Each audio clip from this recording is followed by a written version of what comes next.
All right, hello everyone. So today is Tuesday. Now, as usual, you got to check the news beforehand, remember? So let's get home into there. Okay, so here we are. All right, so this is where we are. So if you take a look at the news, we took a look at it the other day, but just make sure you're on top of your game. Remember, Thursday, Friday this week. Okay, so first things first, always make sure you check the news because we're going to have some swing days and they need to correlate. Okay, well, they don't have to correlate, but if they do, that's an additional excuse for us to get things right. Now then, now the hours are already there. With gold, I don't think we're in any surprising situation. Why? Because we talked about the swing day. Thursday, Friday were swing days, and we're up Monday, Tuesday. Okay, and this week also, remember, I did say gold has a Monday, Tuesday. So Monday, Tuesday, we're going up, and I've noted these levels as where we should be getting to, and pullbacks were an opportunity to get in, as you can see. So this is yesterday. Okay, so you can see as well with the trading hours, trading hours, market coming down, trading hours, market going out, trading hours, market pushing into breaking out and coming to those target levels, 2,608, and here these are levels. Weekly pivot, as you know, is a level. So we're breaking out at the swing hour. Okay, and that means market's good to break out, pushing up into the next time zone with the hours there, as you can see, plus going even further, which it should be doing because this is where we should be heading to. Right, so we've got room to come up to. I drew those lines, but note that there's a gap there. Okay, here. Okay, so we've got to mind the gap, as you guys already know. So market coming up here, filling in gaps. This is all good. Basically this was your zone. All right, that was a zone, and that was your mind the gap below. So all you have to do is on the pullbacks keep pushing up until we get to the targets. If the market doesn't pull back and keeps pushing up, don't stand in front of it trying to sell it. Okay, because it has a target until evening. So if it does pull back before the evening, if it pulls back in London, if it pulls back in New York opening in the first 2 hours or something, let's say, when the market opens, if it comes back down, going back up is logical. Let's take a look at SP5. No, let's take a look at the euro dollar first. So here we have the euro dollar. With the euro dollar, remember, same kind of thing, guys. Nothing new here. Now, last week, euro dollar had Friday. That's your Friday. All right, so Friday was a swing day. Right there. Monday was a swing day too. So there's your Monday, Tuesday, Wednesday, Thursday, Friday. Okay. So it just came full down all the way. Now what to do? Let's take a look. All right, so this was our zone, as you know, so the market should pop up a little bit. I drew this yesterday, so we should kind of like come into the goodbye kiss, 1.0666 on the weekly. 0666 on the weekly is going to be here. Yesterday that was a little higher up there, so now I'm pushing it down.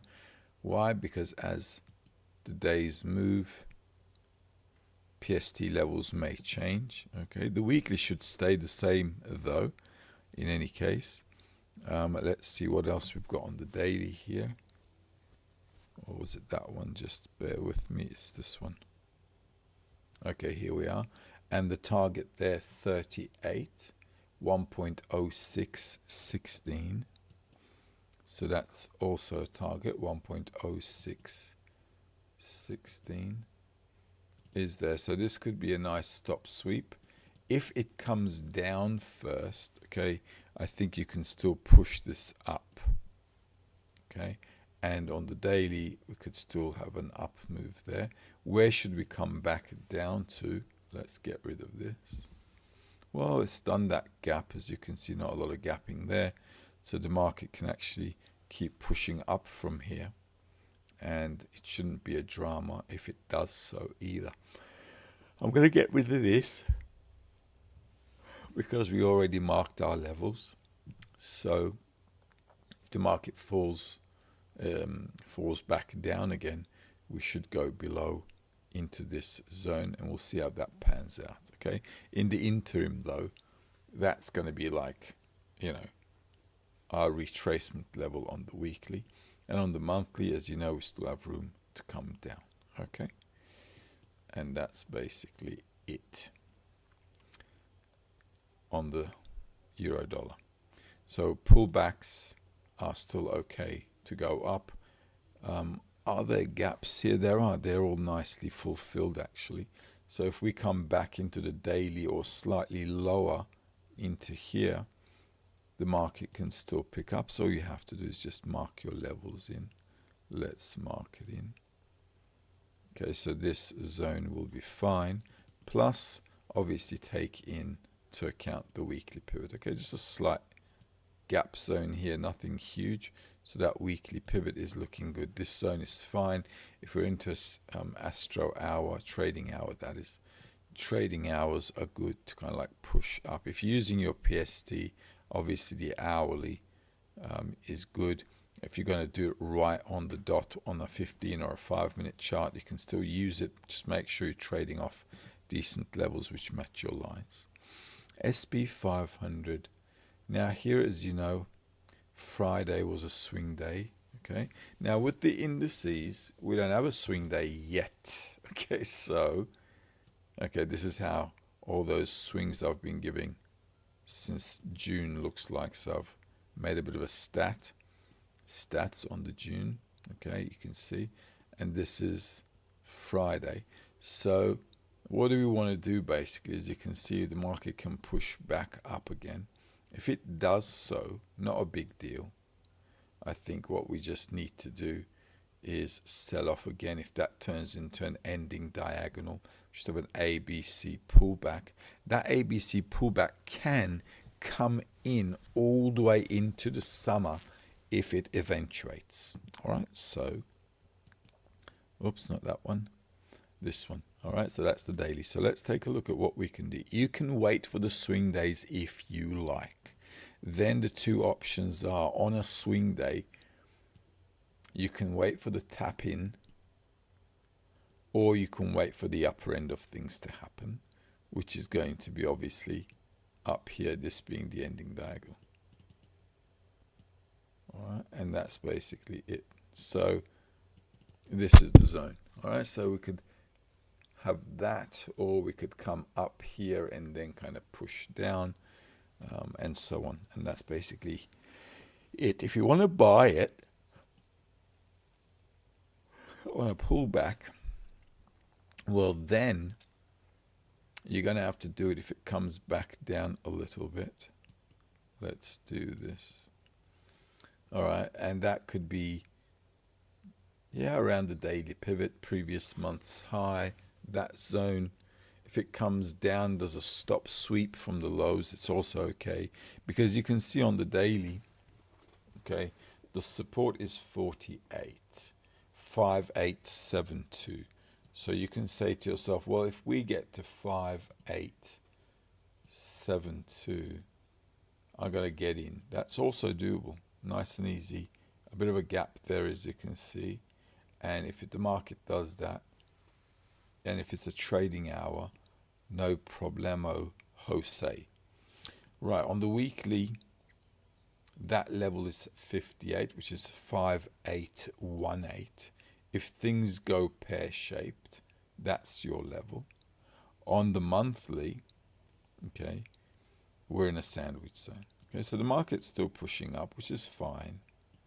And all you can do basically is follow that through. And if you do that on the daily, weekly levels, it's going to be down here, Friday being a swing day, and we don't have a swing day until, when, So if the market keeps pushing up until that day, fair enough. Okay, and that's basically it. Let's take a look at Dow Jones, Nasdaq, and Bitcoin. Now, with all of them, as you know, indices, I always say, we'll repeat, they normally are all going together. There are exceptions sometimes, okay, because of the industries. But this is Nasdaq. This is Dow Jones. Now, Dow Jones, as you know, had a Monday swing day. All right. So this is good for us because Monday swing day, that's your Monday. All right. And we're on a Tuesday. So this can give us the impression that we can push up. If we do, it can bring us into here or take us higher into there. All right, and that's basically how things can pan out. All right, we can keep that there. So we can push it down. All right, so this has got a bit of room to go up. If you want to buy it as an intraday trading, obviously I'm talking about these as intraday because they're not major levels, okay? And if the market goes up into the weekly pivot during our swing day adventure, on the swing day, if we're up here, then selling again is an option, definitely, okay? But just understand, okay, that we've pushed down, but we haven't really broken any swings. Right, so the trend is still, going up, and this zone here, as you can see, is a good buy kiss on the breakout. Okay, that's all fine. Let's take a look at Nasdaq. Again, buying on a pullback to go up is also okay.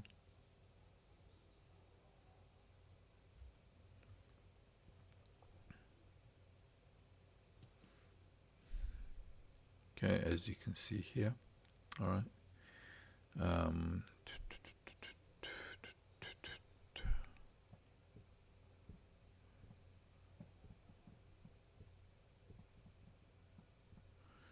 Let's see.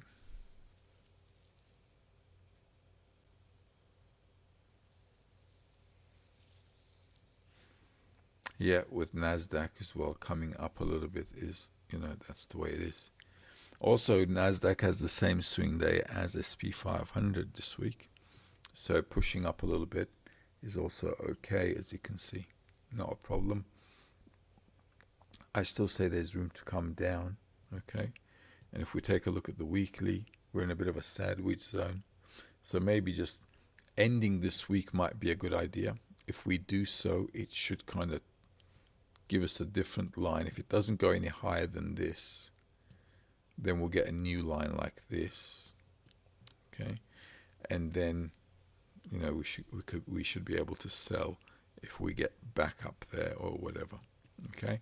If we get to a line, you can see here on the monthly, it's right on the PST. That's the LCL1 line, that light blue here, as you can see. It's 76.70, and the highest it's done is 76.17, so it's pretty damn close. And the 75.31, as you can see, that's pretty close there. So this zone here is a resistance zone, and if you think about it, okay, you see there's a big push up here. So we don't want to be buying at the tops here. Okay, it's not a good idea. All right, so we'll just have to wait for some kind of a retracement. On a swing day, if we're up somewhere, I don't mind selling. If you want to buy, that 76 we already talked about, which is, where are we? Sorry, not 76, 56, 20,257. 20,257. Whoops. Is there. Okay. On the weekly, we've got the 45, so there's still room to go down, but after it comes up, okay? If this is the impulse wave, a pull up to sell down is the way. If you want to stick a Fibonacci in there and then measure the gap closure, and then from the gap closure sell off at a discount, it needs to bring you up, you know, at least into this zone here, 37.5 to there. Okay, if it comes up into this zone again, selling is not a bad idea in my opinion, but like I said, the trend is going up. Okay, so Friday being a swing day, today, tomorrow, well, yesterday, today, market going up until the next swing day is logical. Okay, that's that. Let's take a look at Bitcoin. So with SP 500, Dow Jones, Nasdaq, it looks like we've got room to go up from a swing day Friday, and that's all good. Now this is Bitcoin. So this is Bitcoin yesterday. Now with Bitcoin, as you know, we don't have a swing day yet. Okay, when the swing day comes, okay, we'll see how we are. If we're at the top, selling the highs may not be a bad idea. Okay, as we have a breakout here, and that could bring us into the 65 zone there, 88,100. And on the weekly, we're at there, 76, 92,595. And on the monthly, as you can see, we're still up here. We still have room to go up. Okay, so the market wanting to get into that 100,000 psychological zone with 77.56 on there, it's just asking for it. Okay, so yeah, if you want to push it into that direction, you should buy on a pullback and not just dive in like the market did yesterday. See, it pulls back, you can go up. It pulls back, you can go up. And you can see this zone we had yesterday, 99 odd we still have according to that target. So the market can still go up there. It's not a problem. But you also need to understand, if you want to sell, wait for the swing day, and that's how it is. Okay, so if this holds, we should pull back. So going up a little bit still is on the cards according to the monthly PST as well there, which is there. All right, I wouldn't touch it, but you know, I don't trade Bitcoin, but if anybody does want to do it on a pullback, because that's the logical way to go. If it pulls back, you go up. If it pulls back, you go up, and then push it into a target, get out, and then on the swing day, if you want to trade the reversal, then you're going to look for an opportunity on that day. Okay.